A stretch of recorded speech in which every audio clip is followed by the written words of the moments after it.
بەڵە دیارە ئەمڕۆ لە نەتیجەی ئەو خۆپیشاندانانە 16 برینار هاتووە، بەڵام بریناری فیشەکوشت نەبووە، ئەوانن کە بە غازەوە جێژ بوونیان تەنگە نەفەس بوون هاتوون بۆ نەخۆشخانەی فریاکەوتن. 16 کەس بەهۆی غازەوە داخلی نەخۆشخانە بۆ ئێستا هەمویان ڕۆشتونەتەوە، واتە چارەسەریان بۆ کراوە ڕۆشتونەتەوە. یەک حاڵەتیش هەبووە کە دیارە برینداری لوتی بووە، ئەویش چارەسەری بۆ کرا و چۆتەوە بۆ ماڵەوە. ئێستا نەخۆشخانەکان چۆڵە و هیچ نەخۆشیێکی تیان نییە.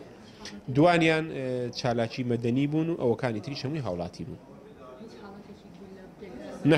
نەخێر حاڵەتی فیشەک نەبووە، بەڵام وابزانم یەکێکیانەوەی کە لوتی بریندار بێ بە پلاستیک و شت بووبێ.